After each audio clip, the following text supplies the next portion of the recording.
हाँ जी, she is India जो है वो भारत में जो प्रतिनिधि है, भारत का प्रतिनिधि मिसेस यूनिवर्स के मंच पे भेजता है और इसी वजह से मैंने इस मंच को चुना।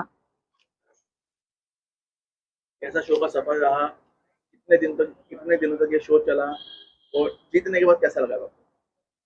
आपने काफ़ी सारे सवाल एक ही बार में पूछ लिए मुझे। देखिए, सफ़र तो काफ़ी लंबा रहा है। रजिस्ट्रेशन प्रोसेस पिछले साल ही शुरू हो गई थी और जनवरी से हम तैयारी कर रहे हैं। साथ ही में तैयारी में जो आयोजन हुआ था इस शो का वो था 27 से 30 अगस्त के बीच में उमराव दिल्ली में ही हुआ था और वहाँ भी हमें काफ़ी ट्रेनिंग प्रोवाइड की गई क्योंकि सब महिलाएं जो इसमें प्रतियोगी हैं वो सब शादीशुदा है। तो शादीशुदा महिलाएं जनरली घर से बाहर नहीं जा पाती, अलग अलग देश के अलग अलग कोने से वो सब आई हुई थी, तो हमारे मैक्सिमम ट्रेनिंग जो है वो ऑनलाइन ही हुई है। माधवी जी, आप एक खुद एक महिला हैं, आप कैसे देख रहे हैं इस प्रोफेशन? देखिए, बहुत ही अच्छा मंच है ये क्योंकि आज कल लड़कियों के लिए वैसे तो सब कुछ खुल गया है, दुनिया एक खुला मंच बन चुकी है, पर मुझे लगता है सौंदर्य स्पर्धा जो होती है या ये ऐसी प्रतियोगिता जो होती है, ये लड़कियों का आत्मविश्वास बढ़ाती है, आपको ट्रांसफॉर्म भी कराती है। आप मानेंगे नहीं, देश के ऐसे-ऐसे कोने से लड़कियाँ आई हैं और ऐसे ट्रांसफॉर्म होके यहाँ से गई है, भले ही उन्होंने ताज नहीं जीता होगा, पर वो अपने आप में ही काफ़ी जीत गई है। और मुझे लगता है हमारे देश में क्या दुनिया में लड़कियों ने इसको काफ़ी पॉजिटिवली देखना चाहिए और इस फील्ड में हमेशा ट्राई तो करना ही चाहिए। बाकी सक्सेस तो ऊपर वाले के हाथ में है, यही मैं कहना चाहूँगी। आपका इसमें परिवार का सहयोग कैसा रहा और क्या एक्सपीरियंस था? देखिए, एक्सपीरियंस तो कभी दिल की धड़कनें बढ़ जाती थी कभी रातों को नींद भी नहीं आती थी। दिन भर कभी-कभी तो ऐसा होता था कि अपने बेबी को भी साइड में रख के काम को ध्यान देना पड़ जा रहा था। और कहे फैमिली की बात तो देखिए आज मेरे साथ ये मेरी सासू माँ है, बहुत प्यारी है मेरी सासू माँ और मेरे ससुर हैं, इनका भी काफ़ी योगदान रहा है, काफ़ी सपोर्ट किया इन्होंने। मेरी नंदें हैं, मेरी 5 नंद हैं और आप विश्वास नहीं करेंगे, दुनिया में शायद लोग कहते हैं कि भाभी और ननंद का रिश्ता झगड़े का होता है, पर आप अगर हमारे घर में आओगे तो आपको बिल्कुल ही मतलब अलग ही सीन देखने को मिलेगा। हम दोस्तों की तरह रहते हैं और आज आप ये जो ड्रेस मैंने पहना है, ये भी मैंने उन्हीं के साथ जाके खरीदा था।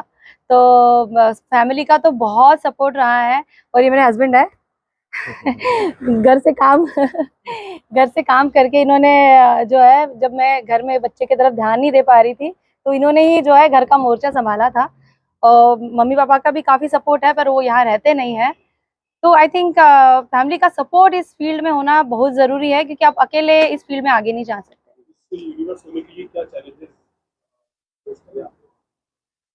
ये चैलेंजेस ऐसा था कि देखिए पता नहीं मुझे कैमरा पे ये बोलना चाहिए कि नहीं बोलना चाहिए, पर पिछले साल अगर आपने मुझे देखा होता तो कोई बोल भी नहीं सकता था कि मैं किसी सौंदर्य प्रतिस्पर्धा में जा सकती हूँ। मैं 90 किलो की थी पिछले साल और कह सकते हैं कि प्रतियोगिता के वजह से कह लीजिए या एक मोटिवेशन या मैंने सोचा कि मैं वज़न कम कर लूँ और फिर प्रतियोगिता में जाऊँ। तो काफ़ी मेहनत रही है, 35 टू 40 केजीज़ आप कह सकते हैं, वेट मैंने लूज़ किया है इस दौरान। साथ ही में अपने आप को ग्रूम रखना, अपने आप को सिर्फ़ वज़न कम करना ही नहीं, तो अपने आप को फिट रखना भी एक महत्वपूर्ण हिस्सा रहा है। आपको कम्युनिकेशन में जो है वो बहुत आपको ट्रेनिंग करनी पड़ती है कि आपको कैसे बात करनी चाहिए। साथ ही में जो आपके प्रश्न उत्तर है उसमें भी हमने काफ़ी सब लोगों ने मिलके तैयारी की है। कभी मेरी नंद की बेटी आके बोल रही है मामी आज हम ये क्वेश्चन करेंगे, कभी मेरे नंद आके कह रही है कि आज हम ये क्वेश्चन करेंगे, कभी मेरी बहन कह रही है।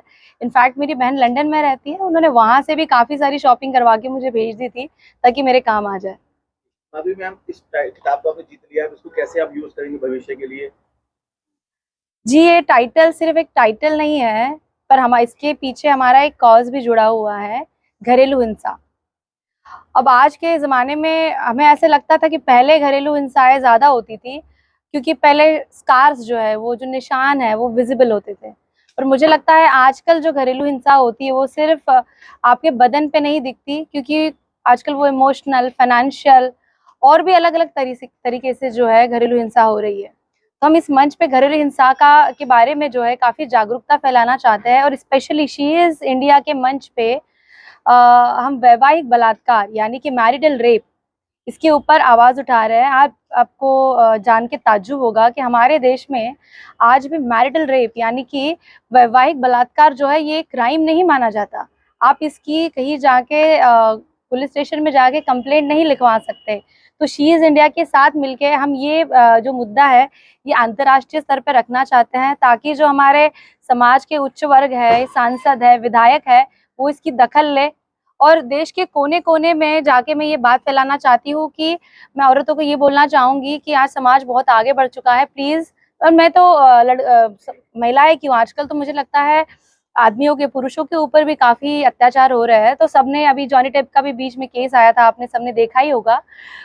मैं चाहती हूँ आवाज़ उठाए, कतराए ना हेल्प मांगने के लिए। हेल्प आपके आजू बाजू ही शायद है, पर आप बस बोल नहीं पा रहे हो ना, इसीलिए आप शायद आज सफ़र कर रहे हो। देखिए, मैं उन लड़कियों के लिए ये कहना चाहूँगी कि आपने अगर ये सोचा है कि आपको इस मंच पे आना है, आप उसी वक्त विनर है। क्योंकि ये आज मुझे बताइए, हमारे देश की 150 करोड़ की आबादी है, कितनी 50% भी अगर महिलाएं हैं, उसमें से बहुत ही कम नंबर है जो ऐसी प्रतियोगिता में जाता है। शायद उनमें झिझक होती है, शायद उनमें आत्मविश्वास नहीं होता है, या शायद उनको हेल्प नहीं होती, सपोर्ट नहीं होता है। तो मैं चाहूँगी जो लड़कियां इस मंच पे जाना चाहती है, पहले तो वो अपना विचार बना ले और अपने आप को ट्रेन करे। जाने से पहले अगर आप ट्रेन करोगे तो आपके लिए एक एडेड बेनिफिट होगा।